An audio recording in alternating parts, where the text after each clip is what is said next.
the arts are not just to propel people into the arts. It's a conduit for all kinds of other professions. It actually makes you stronger. We are raising a generation that's afraid to talk to people, avoiding phone calls, struggling with face-to-face interactions, even hesitant to order fast food. And that doesn't just stop in childhood, it's showing up in the workplace. We know theater has always been the ultimate training ground for real human interaction. But if we as creative leaders don't position ourselves as the experts in interpersonal skill building, who will? Hey there, it's Angela. Today we're diving into how theater-based skills counter the screen-dominant world and equip the next generation with the confidence to navigate real conversations, leadership roles, and workplace interactions.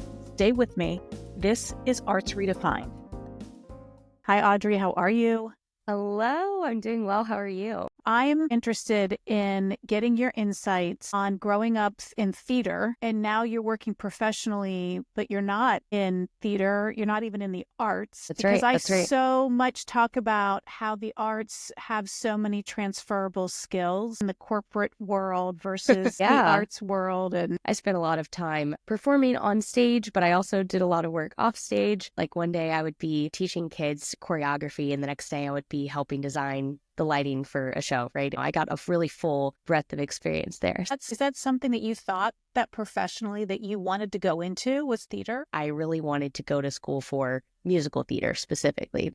I was auditioning for schools and submitting tapes, and in the middle of my senior year, I actually had a mentor sit me down and say, hey, listen, I think you're so good at what you do, but you're also really good at a couple of other things, like working with people of all different backgrounds and getting things done and just high level. She said, I think you would be really, really good at the business side of the arts. And I was like, oh, okay, that's interesting. After she had that conversation with me, that was really eye-opening. And I was like, okay, you know what? Let's pivot. I think I could go to school for business and do arts administration. That changed a lot. The arts are not just to propel people into the arts. It's a conduit for all kinds of other professions. So it actually makes you stronger in a bunch of different professions. She's not the only person I've encountered along the way who has encouraged me to branch out. I think there's a lot of arts educators who have that perspective of like, listen, this is not the only reason we teach and educate in the arts. It's not just to put them into a career in the arts. It's for other things as well. Fast forward to where you are now. You work for a major bank. Can you tell in situations where whatever training you received in theater or performing arts that's helping you in the real world in corporate America?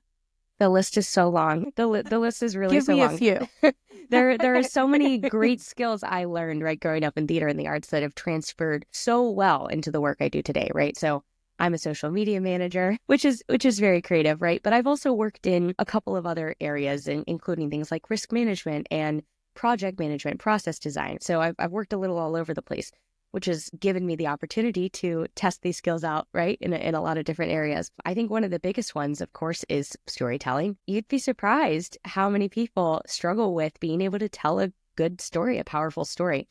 And especially when you're thinking about it from a data perspective, right, telling data-driven stories. Not everyone can analyze data and turn it into something compelling. Like you have a set of data, what are we doing with this? What does this tell us, right? And then once you figure out what it tells us, how do you translate that into one or two sentences that gets the message across to, someone on the senior management team?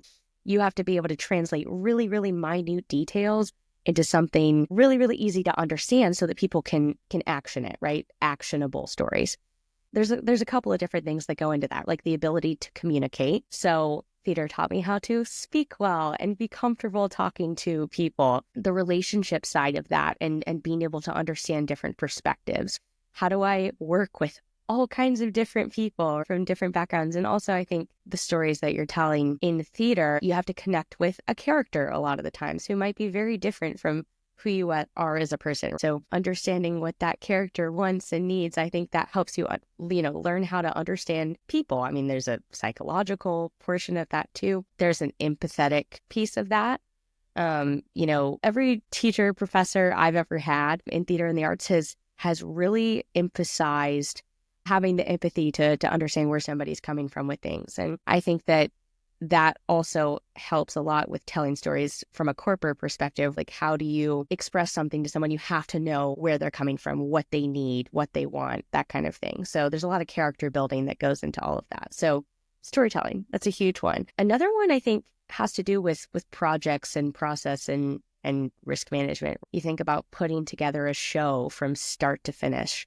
What's the process in making that happen? You have to be really smart about the details and putting everything together and working together to make something happen. I mean, that translates so well to the workplace. We're constantly working on processes and ways to make things happen and make things more efficient. And then the risk side of it as well. You're a stage manager and you're thinking about all the ways you want to, protect the actors. You have to do your lift calls ahead of times and your intimacy calls and that kind of thing.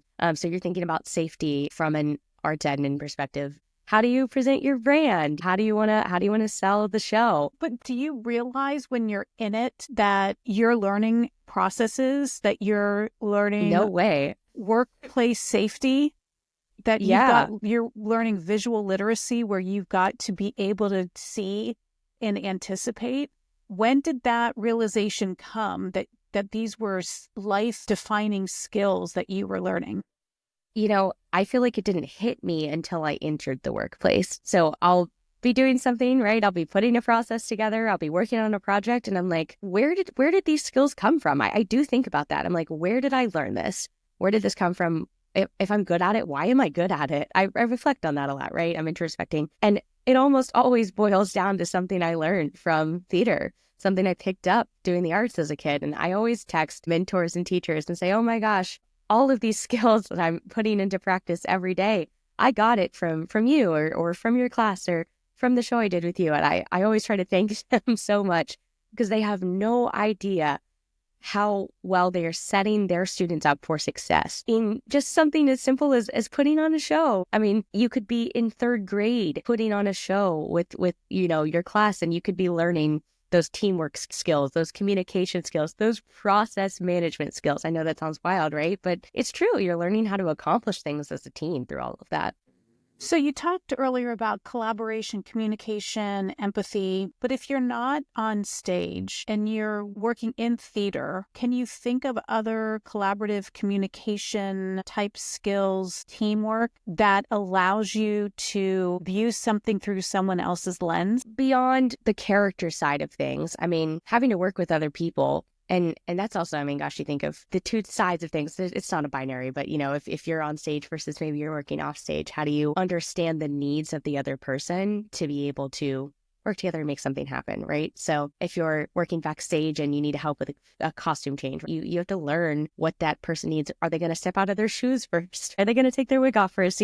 Learn what they need in order to make things happen. You need to know when to get out of the way because a set piece is coming in. I think there's a lot to be said about unspoken communication, because even nonverbal communication, of course, is communication in and of itself. It's really just how to accomplish a goal, as a team with multiple perspectives and listening with your eyes visually. I mean, all of these skills that I've picked up on that I use every day, you pick up on so naturally when you are growing up in the arts.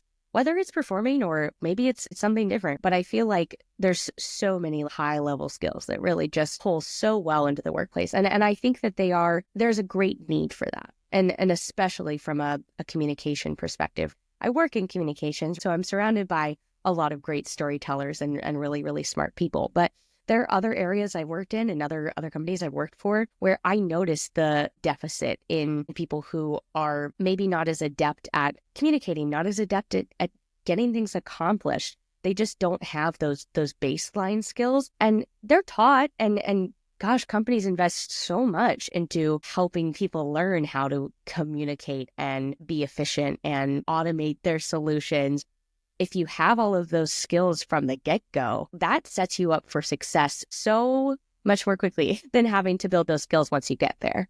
What advice would you have to anyone listening who's an arts administrator, let's say in theater, performing arts, and they've got to communicate their value to a funder or policymaker? Are there tangible tips from your perspective that you would say, this is what I got and this is how I'm applying it directly in the workforce today?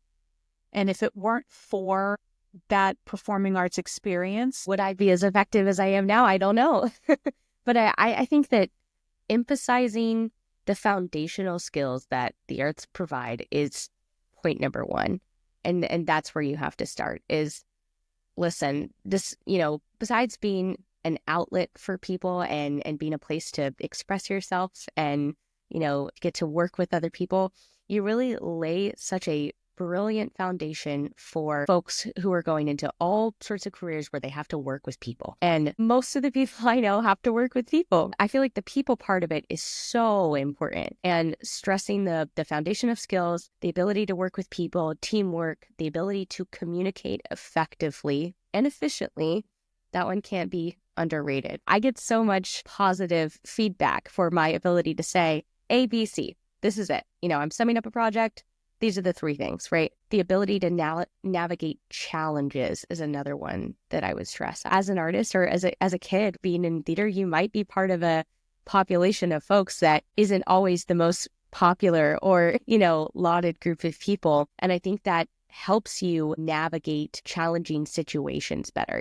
It's resiliency, really, that it builds in you. 3 nights before opening night and the show feels like it's never going to come together, but you push through and you get it together anyway, right? That's that resiliency and perseverance. It's more than just hard skills. It's a lot of soft skills that come together to make, the future business folks, lawyers, doctors, teachers of the world. All of that comes from a foundation of and a background in the arts. I actually found out is that I really like data. I really love to just get in Excel. I know that sounds wild, but I love the analysis of it all.